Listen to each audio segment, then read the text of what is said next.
Assalamualaikum and hello everyone. Thank you for having us here in this video. My name is Nur binti Muhammad Asmadi. Hi, and I'm Najwatul Amira, known as Najwa. Hi, my name is Tengku Hanisa Shima binti Tengku Arif. And hi, I'm Hanisfa Ika binti Ahmad Fusil. And I'm Norazat Yasha binti Soho, known as Aisha. What if one day you wake up and you experience Crouzon syndrome, which is craniofacial disease? What would you do? Would you be able to face the world and the discrimination?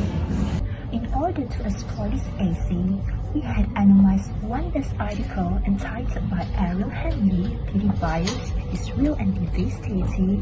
I Felt It Firsthand." This article has been retrieved by online web page, therefore allow us to provide you with brief summary of it. In this personal essay, she shares her experiences living with Crouzon syndrome and how her facial differences have led to discrimination, especially in job interviews. It is because employers often prefer candidates who are beauty and with good appearance. So, as we analyze the article, we came to realize that the author discusses her real-life experience as a person with Crouzon syndrome, which is a craniofacial disease that alters one's physical appearance.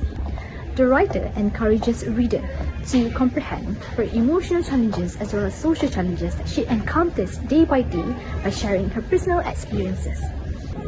The goal is to highlight the prevalent and frequently ignored discrimination that people with physical differences encounter, notably in the workplace.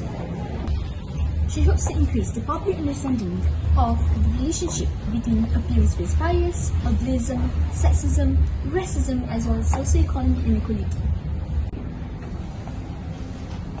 Her intended audience include politicians, employers, hiring manager, equality campaigners, and the general public, who may be ignorant of the prejudice that persons with physical differences experience. The tone is introspective, emotional, and reflective, but it's also firm and forceful. At times, it is sorrowful when discussing about past dramas, but when it urges empathy and social changes, it is generally compelling, effective, and hopeful.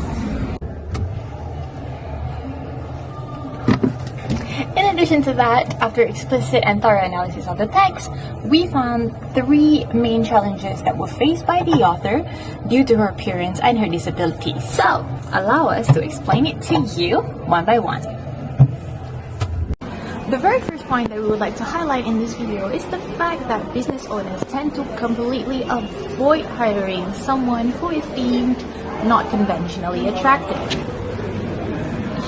So, according to Dr. Tomas Chamorros Premuzic, he says that people get advantages when they are pretty looking, but when they are not conventionally attractive, typically they will not get the same treatment. They will in fact get very unfair disadvantages. For example, when you are conventionally pretty, beautiful, and handsome, it tends to help you with your resume to be more successful because when you look a certain way, when you look pleasing to someone's eye, they tend to be more attracted to you and to give you more opportunities in comparison to those who are not physically deemed attractive. Okay, so now we are moving on to the second challenges in this essay, which is being conventionally pretty comes with the privilege of being paid higher than the average looking workers.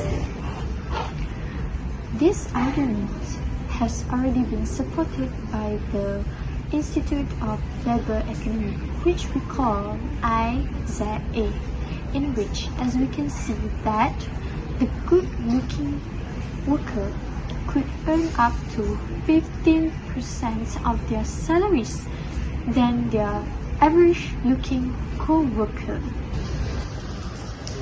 According to a study by Natalia in 2023, divulged that attractive, good-looking waiters earn approximately $1,200 per year in tips compared to their less attractive looking waiters.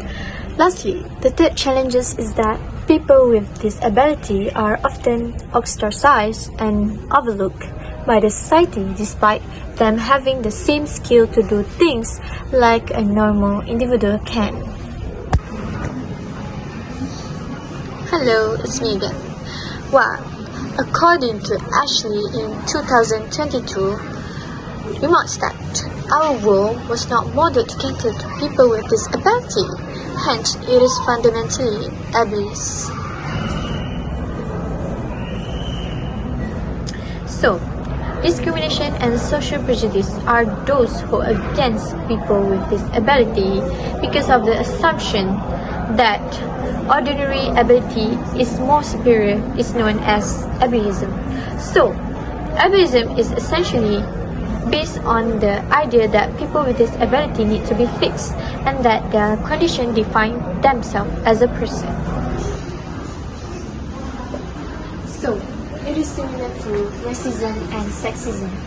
Ableism comprises damaging preconception, misunderstanding, and generalization about people with disability, and label the entire group of people as less than.